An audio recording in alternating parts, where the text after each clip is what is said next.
see I'm all good without you. Take my words, I want to lose them. Take my arms, I never use them. Your goodbye, let me with eyes that cry. How can I go on without you? You took the part that once was mine, so why not take out of me?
여러분 안녕하세요. 네, 반갑습니다.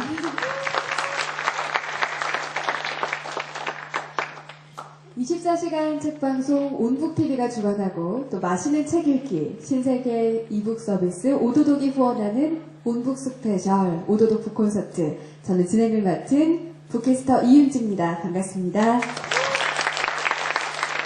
여러분, 시작하기에 앞서 한번 이 장면 상상해 보시겠어요? 진흙탕이 있고요. 거기에 자동차가 빠진 겁니다. 자동차가 그 진흙탕을 벗어나기 위해서 막 시동을 높여가는데요. 그럴수록 이 무의미한 굉음만 높아지고 자동차는 진흙에 더욱더 타고 들어갑니다. 어쩌면 우리가 인생을 살면서 겪게 되는 그런 장면과 비슷하지 않을까 싶은데요. 분명히 빠져나오고 싶은 마음도 있고 빠져나올 수 있는 능력도 있는데 자꾸만 뭔가 늪에 빠져서 더욱더 들어가는 듯한 느낌 든 적 있으실 겁니다. 그것을 이제 저자는 무기력이라고 표현하고 있는데요. 온북 스페셜 북콘서트, 오늘은 문제는 무기력이다를 쓰신 박경숙 저자님을 모시고 현대사회에 특히나 문제가 되고 있는 무기력에 대해서 이야기를 나눠보고요. 그리고 해결책에 대해서도 깊은 대화 나눠보겠습니다. 박경숙 저자님 큰 박수로 모실게요.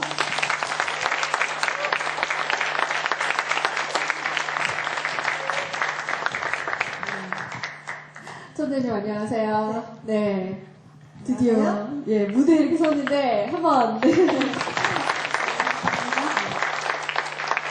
정말 많은 분들이 와주셨어요. 네, 감사드립니다. 네, 우선 인사 한번 해주세요. 책이 나온 지 얼마 안 됐고요. 이 북콘서트 처음인데 많이 와주셔서 감사드리고요. 저는 개인적으로 오늘 이제 준비를 여기 오느라고 마음고생을 좀 많이 했는데 이렇게 마지막에 도망치고 싶더라고요. 그러니까 여러분 앞에 선다는 게 또 책이랑 또 다른 거예요. 이런 무대에 선다는 게. 그래서 도망치고 싶었는데 아까 올라오니까 옛날 친구가 초등학교 친구가 찾아왔어요. 딸이랑 거의 37, 8년 제가 지금 50이거든요. 그러니까 졸업하고 37, 8년 만에 만난 거예요. 그래서 아까 뒤에서 포옹을 했는데 눈물이 날 것 같은 거 있잖아요. 그래서 책을 참 잘 썼구나 내가. 책을 써서 친구도 만나고 참 좋구나 하는 그런 생각을 했습니다. 네. 와주실 때 감사드립니다. 네. 전사님 얼떨결에 나이를 네. 공개하게 되셨는데. 뭐 책을 보셨으면 책에 제 나이가 공개됐기 때문에 상관없다고 생각하고요. 네. 네. 그 또 이 방송을 보시고 많은 동창들에게 연락이 올 수가 네, 있거든요. 감사합니다. 그래서 오늘 방송 한번 즐겁게 네. 해보면 될 것 네. 같습니다. 혹시 이런 북콘서트 해본 적 근데 있으세요? 처음이고요. 북콘서트를 가본 적도 없었고요. 네. 정말 너무 무의미하게 살았던 것 같고 이런 세계가 있구나 하는 걸 느꼈고요. 앞으로 이런 기회가 좀 많았으면 좋겠다 생각도 제가 개인적으로 그리고 제가 다른 분들 북콘서트도 좀 갔으면 좋겠고 이게 조명이 쫙 비치다가 지금 좀 보이거든요. 이제 네. 정신이 없었어요 금방. 근데 좀 보이니까 이제 조금 정신이 약간 들어오는 것 같고요. 그래서 오늘 그냥 사실 저 준비 별로 못했고요. 처음에는 잘하고 싶었거든요. 제가 책에도 그런 말 썼지만 잘하고 싶어서 여러분들의 좋은 걸 보여드리고 싶어서 준비를 막 하려고 하니까 정말 머리 터지게 아픈 거예요. 그래서 오늘 아침에 그냥 포기했어요. 그냥 포기하고 그동안 북촌스 중에서 제일 못했다는 평을 들어도 상관없다. 그냥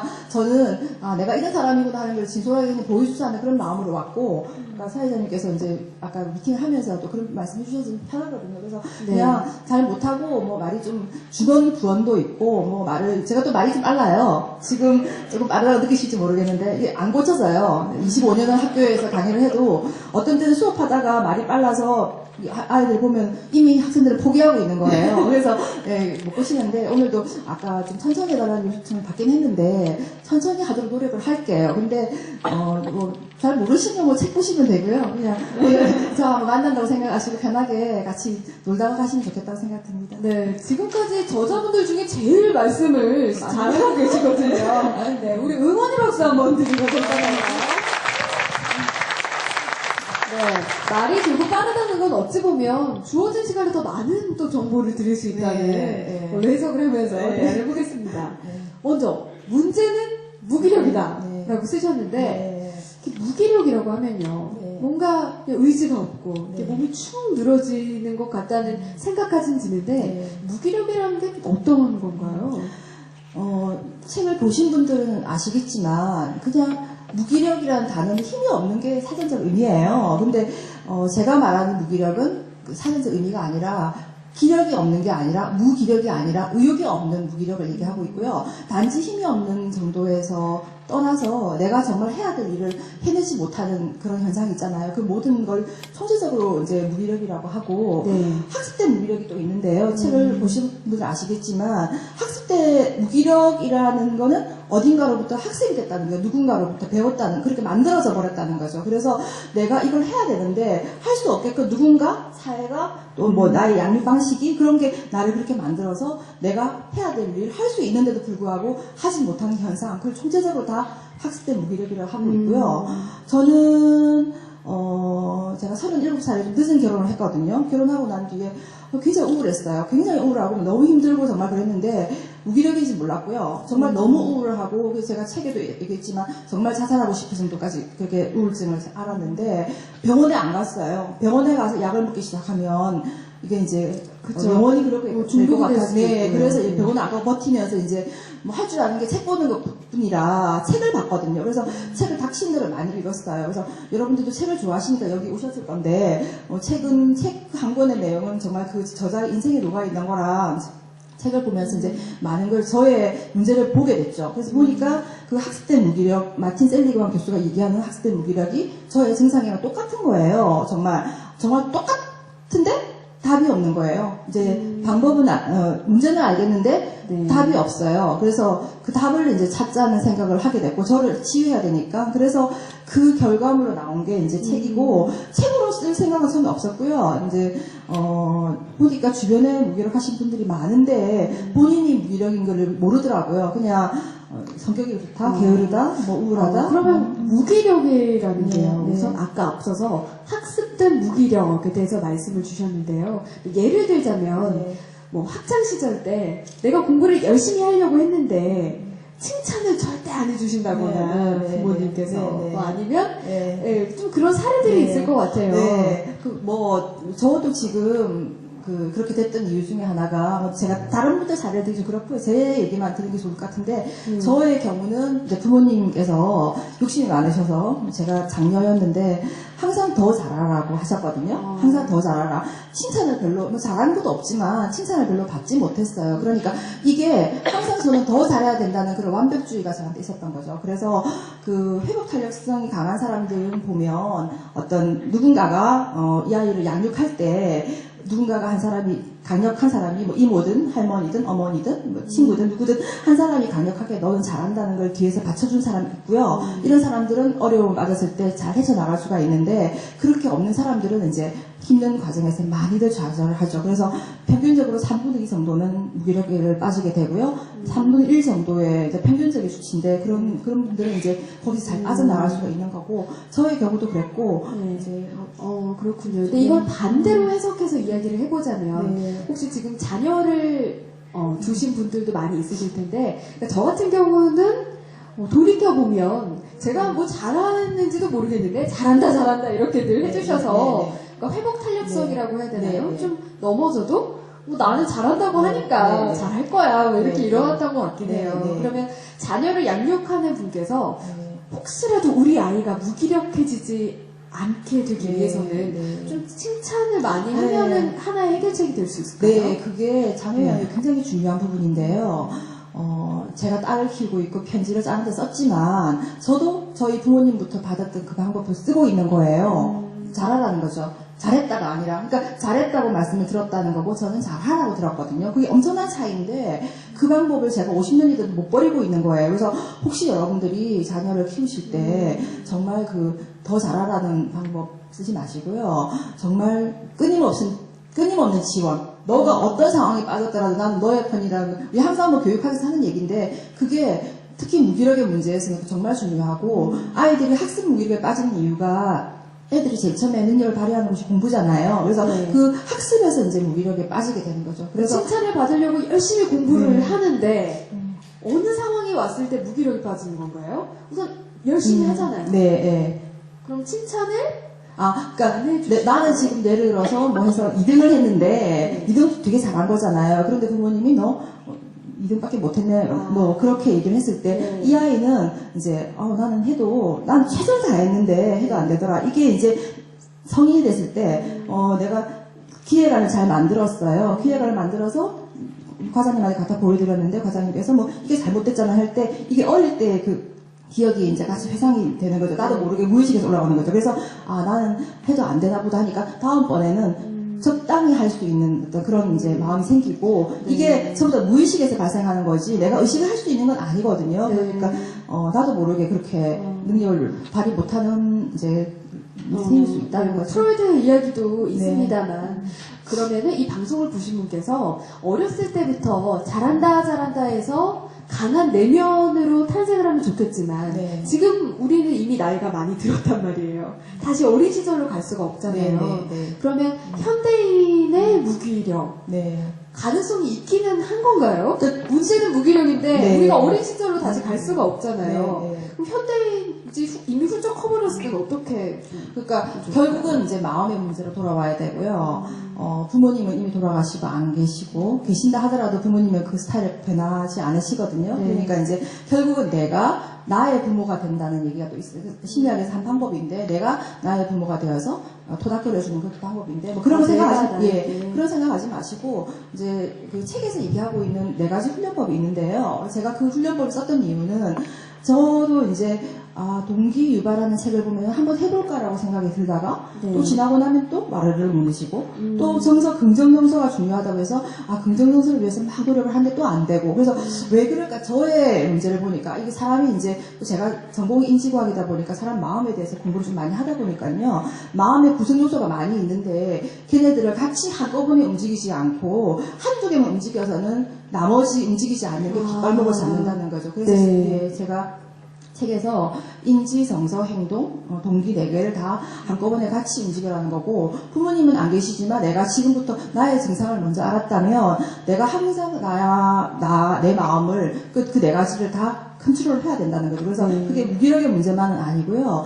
마음에서 오는 많은 문제들이 그런 방법으로 해결할 수 있다는 거를 이제 그게 결국은 우리 시중에 많이 나와 있는 자기계발서나 심리학 도서들이 얘기하고 있는 걸 제가 한 번 더 저한테 적용한 거에 불과하고, 저는 특별히 무기력의 문제였기 때문에 그 인지전환법 같은 게 이제 무기력의 문제에 제가 말씀을 드렸던 거죠. 네, 그 4가지 방법은 잠시 후에 한번 표를 보면서 자세히 보도록 하고요. 네. 여기서 참고로 저자님께서는요, 대한민국 1호 인지 과학 박사이십니다. 네. 여러분 신뢰감을 안고 지금 들으시면 좋을 것 같고요. 여기서 잠깐 우리가 주제 이야기를 깜빡하고 그냥 지나갔는데, 오늘 북콘서트 주제가요, 낙타를 벗고 사자로 가라예요. 낙타와 사자. 생각했을 때 낙타는 뭔가 이렇게 짐을 주인이 이렇게 얹어주면 그냥 짐을 얹고 가는 모습이 떠오르고요. 네. 사자는 뭔가 이렇게 으르렁하는 야생을 표현하신 것 같은데, 이게 무슨 의미인가요? 네, 그 맞는 말씀이시고요. 이제 책에 그런 얘기를 제가 하고 있는데, 책을 보신 분들은 저거구나 하실 텐데, 니체가 자라투스트라는 이렇게 말했다 해서 사람의 정신 단계를 3가지로 얘기를 하고 있잖아요. 낙타, 사자, 어린아이 이렇게 말을 하고 있거든요. 근데 이 낙타의 모습이 무기력에 빠져있는 사람과 너무 흡사하고, 이게 이제 아시다시피 낙타는 사막을 건너갈 때 주인이 짐을 다 올려준단 말이에요. 그럼 그걸 갖고 정말 죽기 살기를 다해서 사막을 건너야 되고, 가다가 쓰러지면 그 짐만은 이제 더 젊은 낙타한테 옮겨지겠죠. 그러니까 그런 모습으로 우리가 인생을 너무나 그런 모습으로 살아가고 있다는 거죠. 그러니까 주체성이 좀 주체성 정도가 아니고요. 우리 직장 생활 하시는 분들이 직장 안에서의 어떤 그런 지금 말씀드린 그런 신세, 해고의 위기, 구조조정의 위기를 항상 느끼고 있잖아요. 그리고 여성분들 경우는 직장 안 다닌다 하더라도 어느 시점 되면 그런 걸 체력에서도 느끼고 많이들 느낀다는 거죠. 그래서 그런 낙타의 모습이 우리 삶에서 있는데, 그건 항상 그 낙타는 나는 뭘 해야 돼. 아까 제가 이 북콘서트 잘해야 돼. 똑같은 거거든요. 잘하고 싶은 거예요. 왜냐하면 나는 어릴 때부터 항상 부모님한테 잘한다 소리를 못 들어봤으니까 이거 잘해야 되는 거예요. 그게 이제 저를 힘들게 했던 거죠. 근데 이윤지 아나운서는 항상 잘한다고 했으니까 난 내 마음대로 할 거야. 그런 마인드로 올라오시는 거예요. 네, 그래서 제 마음대로 하려고요. 아까 그렇게 말씀하시는 거예요. 그래서 저거구나라는 이제 그 차이점인데, 근데 잘한다고 하려고 해도 잘할 수 있는 건 아니거든요. 그래서 낙타의 모습이 그런 모습이고, 사자는 세렝게티 초원에 사자가 한 마리가 있는데, 우리 속된 말로 아무도 걔를 갈지 못하는 거죠. 자기 마음대로거든요. 이제 그 사자가 자기 마음대로 사냥하고 자고 싶으면 자고 이렇게 사는데, 사자도 사실은 완벽한 건 아니라는 거죠. 그래서 지금 왜요? 사자로 살아라는 그런 얘기들 많이 하거든요. 지금 기업에 근무한 직장인들 나와서 내가 사자 같은 마인드로 살아라고 하는데, 이 사자로 사자는 자기가 사냥하고 자기가 살아가잖아요. 사자의 유일한 적은 자기 자신이에요. 본인이 내가 사냥하기 싫으면 사냥 안 하고 굶어 죽는 거예요. 그렇죠. 그래서 그런 혼자의 마음으로 살아갈, 그 사자의 마인드로 살아갈 때 가장 먼저 자기 마음에서 저항이 올라옵니다. 그래서 그 저항을 이겨내야지만이 그 다음 단계인 어린아이 단계로 갈 수 있고, 지금 이윤지 아나운서께서 내가 여기 와서 즐겁게 해야지라고 하는 그 마인드가 어린아이 마인드거든요. 그러니까 어린아이 마인드는 거침이 없는 거예요. 항상 호기심에 빛나 있고 뭐든지 할 수 있다고 생각하고, 우리 어릴 때 걸음을 배웠어요. 걸어서 지금 걸을 수가 있는데, 이 아이가 두세 번 걷다가 넘어져서 포기해버리면 못 걸었을 거 아니에요. 근데 이 아이는 끝까지 걸었기 때문에 우리가 지금 걷고 있는 거거든요. 그런 사고로 사는 사람을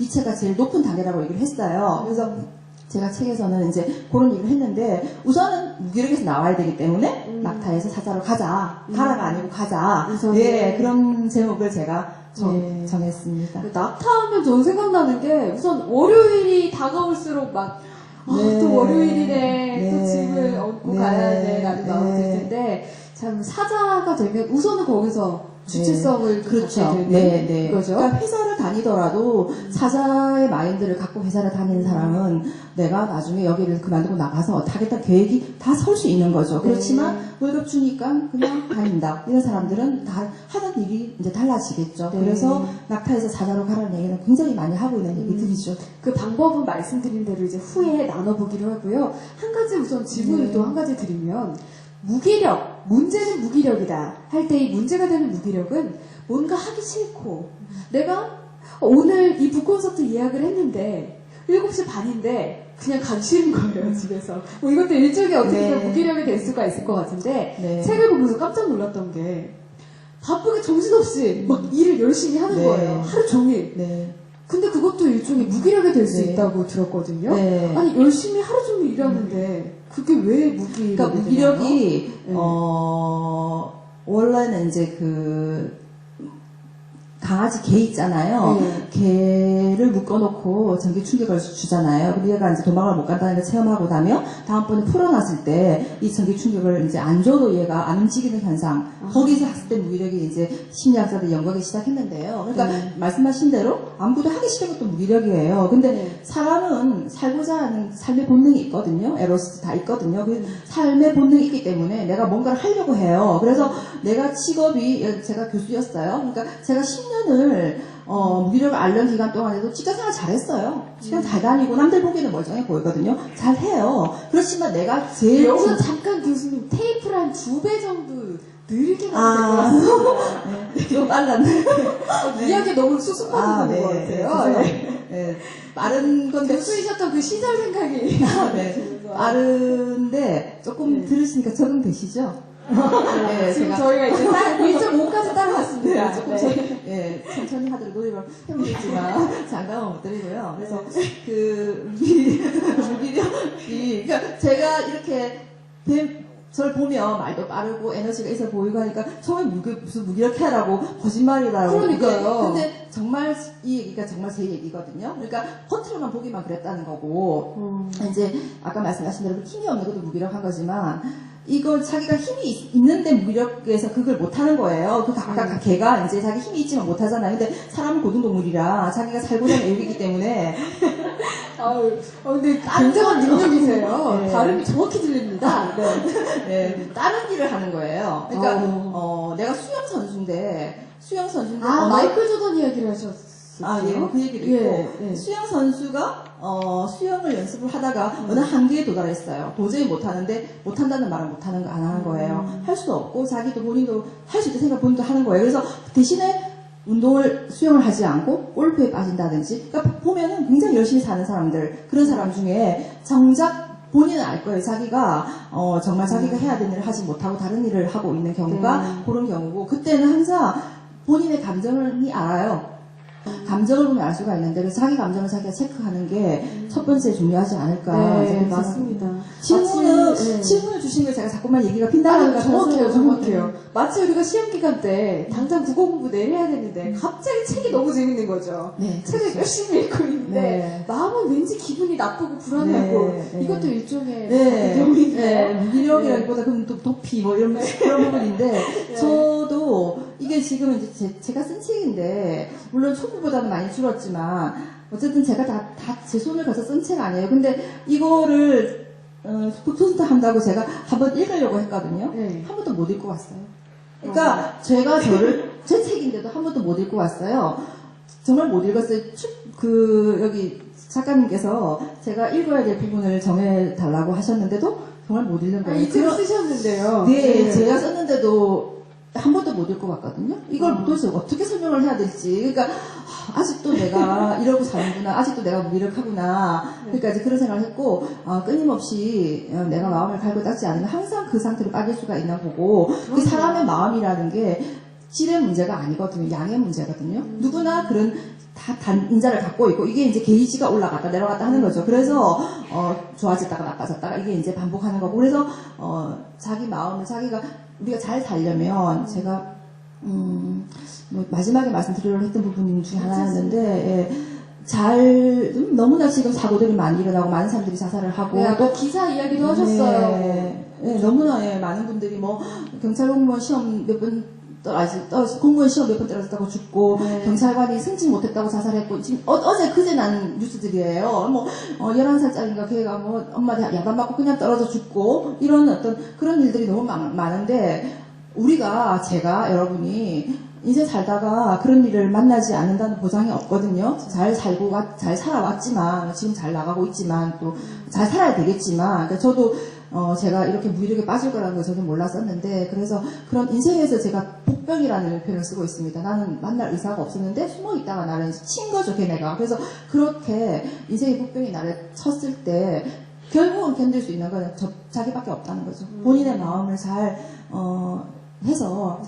컨트롤해서 어쨌든 한 번뿐인 인생 살아야 되는 거고, 잘 살아야 되는 거고, 그렇죠. 잘 살려면, 그러니까 이제 월드란트가, 그 문명 이야기를 쓰신 월드란트가 역사 속의 영들을 다 조사를 했어요. 그래서 그 분석을 해서 보니까 역사 속을 잘 살다 갔던 그 영들이, 그런 분석에서 그 사람이 내린 결론이 그거예요. 하루를 잘 살면 그 잠이 달고, 일생을 잘 보내면 그 죽음이 평화롭다라고 했거든요. 그러니까 우리가 죽음을 잘 죽는 거를 이제 불교에서 입적이라고 그러고, 기독교에서 소천이라고 그러고, 천주교에서 선종이라는 표현을 쓰는데, 잘 살다가 잘 간다는 뜻인데요. 잘 죽으려면, 근데 지금 당장 저는 지금 제가 죽으면 잘 못 죽을 것 같아요. 너무 억울한 부분이 많은데, 정말 제가 잘 죽으려면, 돌아봐야 되는 거죠.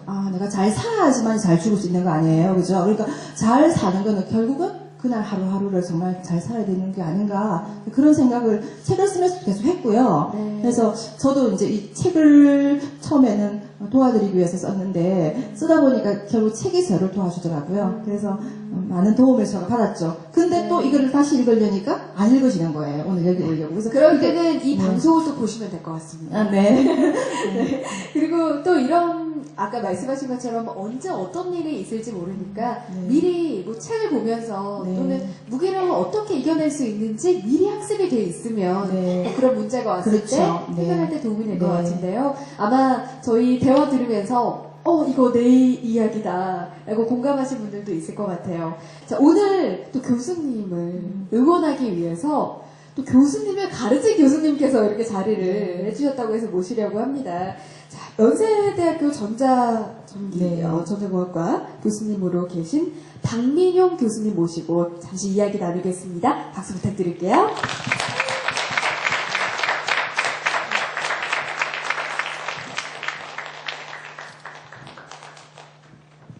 네, 교수님 안녕하세요. 안녕하세요. 네, 오랜 시간 기다리셨습니다. 네, 오래 기다렸습니다. 우선 우리 관객분들께 인사. 네, 이제 말씀해 저도 주시죠. 슬슬 보이기 시작하네요. 안녕하세요. 당황하셨죠? 왜 그러냐면은, 나이도 있지만은, 우리가 이렇게 이공계통이에요. 오늘의 주제는, 저서는 분명히 인문의 아주 핵심적이고 그런데, 그게 아마 좀 놀라울 겁니다. 그 내면에 이제 저희가 해온 그 연구가 있기 때문에 관계가 되어 그래서 좋은 인연이 돼서 이 자리에 나온 것 같습니다. 반갑습니다. 저의 박사과정 지도 교수님이세요. 박사 지도 교수님. 그러니까 영원히 이제 전 이렇게 이제 해야 되는 그런 관계인데, 책 추천서도 써주셨고요. 오늘 이 자리에도 흔쾌히 너무 감사드리고, 많은 좋은 말씀 아마 해주실 것 같아요. 네. 어떠셨어요? 좋은 제자를 둬서 이렇게 이런 자리도 쓰고 영광입니다. 네. 책 하나 쓰니까 또 칭찬도 받네요. 교수님, 이렇게 아래서 관객석에서 계속 보셨는데, 어떠셨어요? 아직도 무게를 완전히 헤어나지 않는 심각한 약간의 농담도 됩니다만 왜 조울이라는 게 있잖아요. 네. 조증이 나가서 막 성급하기도 하고 네. 물론 이 교수들은 솔직히 처음부터 말이 많아요, 사실은. 그런데 이제 물론 박 교수님은 너무나 아주 여러 면에서 명석하고 제가 있을 때도 좋은 면을 많이 봤는데 근데 그런 걸 모두 극복하고 여러분을 위해서 이렇게 애쓰는 모습 보고 참 얼마나 대견스러운지 모르겠습니다. 네, 마치, 감사합니다. 박수 한번. 박수 유도하면 싫어해요. 예. 아닙니다. 오래 살아요. 저희 수명 늘리고 가겠습니다. 그 지도교수이셨으면 네. 참 쉬운 게 아니잖아요. 또 예. 대한민국 1호 인지과학을 하셨고. 그래서 이게 우선 쉽지 않은 게 예. 이제 20년 가까이 전 얘기입니다. 근데 나이 이제 대략 아시니까 젊은 날이기도 하지만 사실 그때 이미 전문대 교수를 하고 있었거든요. 아. 뒤늦게 예. 그것도 막 새롭게 시작되는 우리나라에서는 인지과학 분야에 이렇게 하겠다고 들어왔는데, 조금 이제 힘든 점도 있었겠지만은 너무나 열심히 아주, 그때는 정말 모든 삶을 통틀어서 도전의 도전을 아까도 다 얘기 들으신 거지만 그렇게 해왔던 것 같습니다. 그리고 네. 굉장히 좋은 논문을 쓰게 돼서 조금 설명을 할까요? 네? 네, 예. 그거에 관한. 아. 그러니까 이제 그 정신 분석하고 정서 이론에 관한 이런 것을 인공지능적으로, 그러니까 우리가 이 지능을 인공적으로 컴퓨터를 풀고, 원래 컴퓨터 전공이시거든요. 그래서 그걸 아주 잘 썼습니다. 네. 그래서 그것을 한 예로서 그 모델을 히틀러의 그 정서나 이런 생각하는 거를, 사실은 그거는 이미 책이 굉장히 해외에 많이 나와 있는데 이거를 이제 그 인공지능 기법을 이용해서 정형 모델을 만들어서 그때 당시는 아주 좋은 논문을 썼고요. 네. 또 조금 부수적인 얘기를 하면은 사주에 관한, 사주팔자죠. 좋은 논문도 여러 번 썼어요. 아니, 그 얘기 왜 안 하셨어요? 네. 사주팔자 얘기. 그래서 지금도 혹시 여러분 인터넷 사주, 교수님, 박사님 이름은 모르는데 박민영 치면 떠돌아다니고 막 연락도 와요. 이거 구할 수 있냐. 그런데 하여튼 굉장히 획기적으로 좋은 일을 많이 해서 덕분에 나도 사주를 뭐 예. 아는 건 아니고 교수님께서 사주를 인공지능으로 논문 한번 써보래요. 이제 지도를 시키면 해야 되거든요, 저희는. 그래서 사주 공부를 그냥 했어요. 그냥 여름에. 근데 그게 이제 저하고 잘 맞았든지 모르지만 어쨌든 그 사주의 이론을 잘 이해를 해서 이제 인공지능하고 뇌 모델하고 결합을 했거든요. 그래서 그걸 이제. 근데 제가 알기로 두 분의 종교가 예, 뭐, 그거. 종교와는 상관이 우리 없나요? 박 박사 저자는 부모님이 7년, 8년을 공양을 해서 불교셨거든요. 태어났습니다. 내가 오래전에 들은 걸 아직도 기억하는데, 그리고 저하고 같이 공부를 시작을 하면서 기독교 쪽으로 또 굉장히 많이 빠져서. 그런데 사주를 권하셨다고요. 사주하고 종교하고 또 별개의 일일 수도 있죠. 별개의 분야군요. 우리 학문하는 사람들이니까. 예, 그렇군요. 그런데 이 논문이 뚝딱하고 나오진 않았을 것 같은데 좀 속삭인 적은 없었나요, 예, 저자님께서? 뭐, 좀 방황도 있었어요. 여러 가지로. 그런데 네. 그 책에도 나오지만, 40일간을, 아까 그 얘기를 했나요? 잠을 안 자고. 아니, 40일을 아예 안 주무셨대요, 아주 40일을. 아주 정진을 해가지고, 예.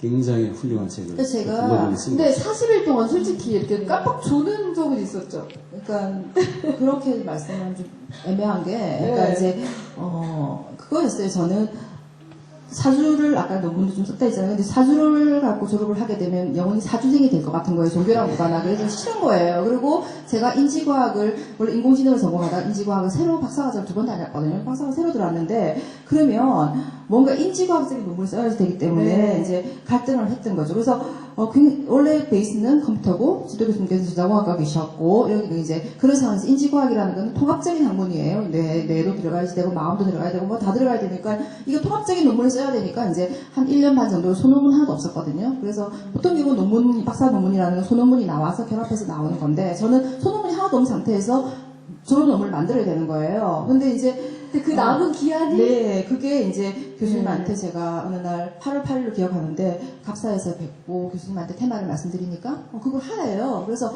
그걸 이제 들고 제가 해전대학의 연구실로 가서 이제 그때부터 논문을 썼는데 40일 정도밖에 안 남은 거예요. 그러니까 잠을 잘 수가 없는 거예요. 그러니까 논문을 쓸 때 문제에 봉착을 하면 그 문제를 한 달, 두 달, 뭐 일주일 연구해서 이제 다음 해결해야 되는데 저는 시간이 없으니까 이걸 갖고 저녁에 집에 가면 잠이 안 들어요. 그냥 머릿속에 눈은 감고 있고 머릿속에 생각을 하는 거죠. 그럼 그게 방법이 떠올라요. 다음날 학교에 가서 다시 그걸 또 방법으로 구현하고 그래서 그게 이제 뭐 아까 교수님께서 뭐 정신 분석 그리고 정서 이론을 결합해서 뇌의 모델로 결합해서 인지 모형 시스템 만들었다. 히틀러 모델을 만들었다. 이게 하루씩 나온 게 아니고 그게 40일간 쭉 생각하면서 이제 만든 거라 잠을 잘 수가 없었고 이제 그때 예비 논문 만들고 그게 이제 결국 졸업이 됐는데요.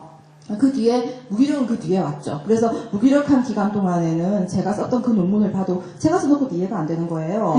이해가 안 되는 거예요. 그러니까 그 깊이만큼 들어가지 않으면 내가 왜 이 수치를 0점 소수점 밑에 네 자리까지 내려가는 그 수치들이 수백 개가 나오는데 그 전부 다 제가 수작업을 돌렸거든요. 프로그램 짜는 시간이 없기 때문에 전부 제가 머리로 돌리고 손으로 다 돌려서 했던 그 깊은 생각들이 안 나오는 거예요. 그래서 정말 깊은 무기력이 있었죠. 그러다가 이제 책을 작년에 쓰고 작년 가을쯤에 다시 한 번 더 그 잠을 자지 않는 체험을 했는데 이번에는 조금씩 졸았어요. 50일 정도인데 거의 못 자고 이제 중요한 결정을 했거든요. 그래서 나의 무기력이 나의 10년을 제가 게으르게 25시라는 표현을 쓰고 있는데 정말 가져가 버렸구나, 강탈해갔구나. 너무 억울하죠. 그래서 여기서 잠깐 네. 뭐 40일만에 논문을 썼다라는 연세대학교가 40일만에 하게 주는 것 같아서 이러시면 안 됩니다. 박 박사의 능력입니다. 다른 그 대학에서 석사과정과 박사과정을 이미 많이 했고 그때 알고리즘을 많이 이미 했고 또 이제 뭐 사주를 비롯한 다른 논문도 많이 썼어요. 네. 그런 게 밑바탕이 돼가지고 네. 항상 고민을 했던 이제 인지과학 쪽에 예를 들어 이제 박 박사 같은 경우는 학교에서 우리 기초 생리학 이런 걸 다 배워야 되거든요. 인간의 뇌가 어떻게 돼 있고 생리적으로 어떻게 이런 모든 것이 연결되는가. 그래서 좋은 논문을 아주 짧은 시간이지만 정말 훌륭했습니다. 네. 근데 교수님 아나운서 목소리 네, 같으세요. 목소리가 뭐 나쁘진 않다고는 아나운서 때요.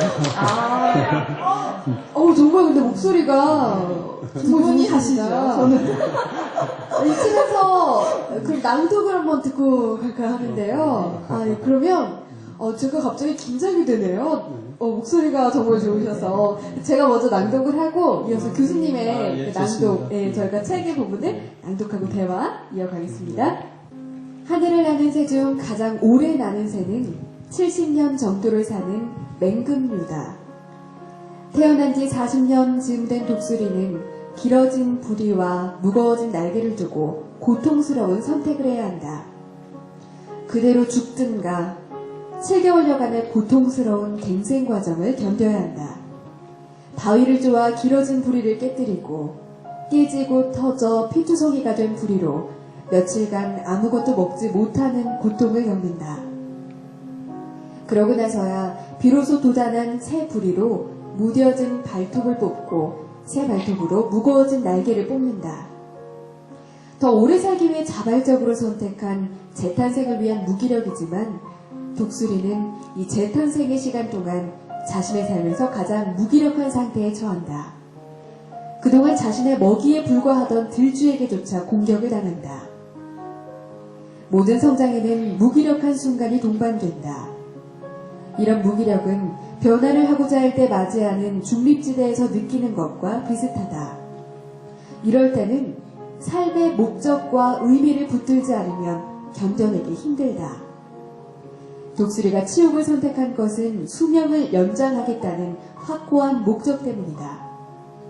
우리도 무기력의 고통을 인내할 수 있도록 확고한 삶의 의미를 품고 그 기간을 견뎌야 한다.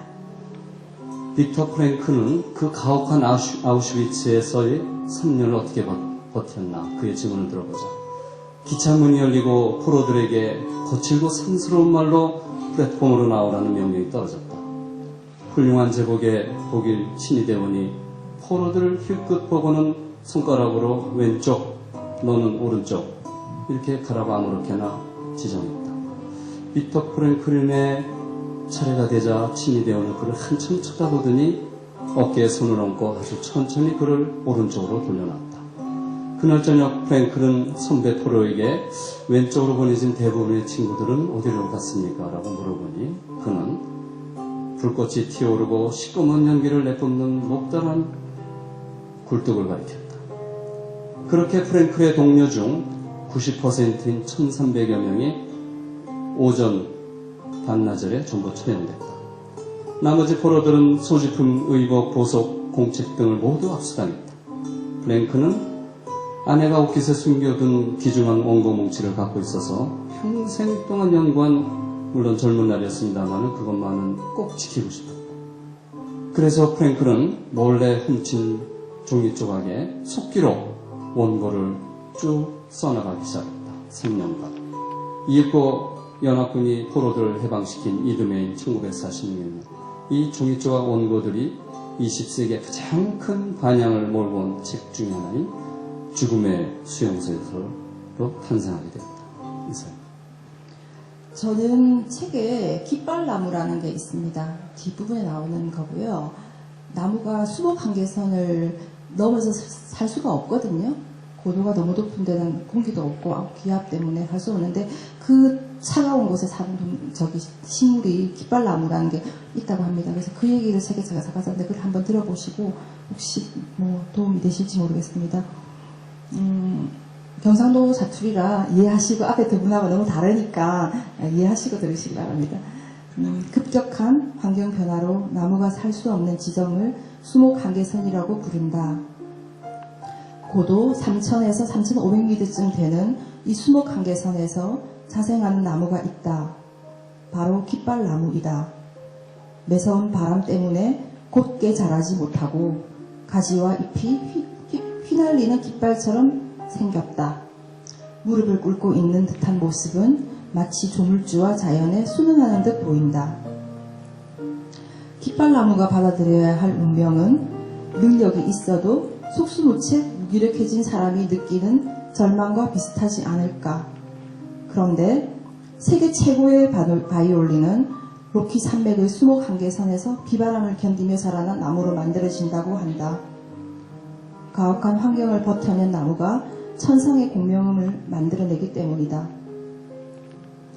예기치 않은 인생의 복병을 만나 고통을 겪고 우울의 골짜기를 지나온 사람은 깃발나무처럼 남이 갖지 못한 것 하나를 더 가졌다고 믿길 바란다. 아름다운 영혼으로 절묘한 선율을 내는 사람은 아무런 고난 없이 살아온 사람이 아니라 숱한 어려움과 아픔을 겪은 사람이다. 무기력의 처절함을 겪어낸 사람만이 그 고통의 골짜기에서 울고 있는 다른 사람을 볼 수 있고 무기력하기 이전에 자기 자신을 찾고자 노력할 것이며 앞으로 걸어가야 할 길에 대한 확신을 점점 얻을 수 있을 것이다. 분명히 언젠가는 지금 당신이 겪은 무기력을 감사할 때가 올 것이다. 그러니 당신이 지나온 여정 그 모두를 긍정하라. 네.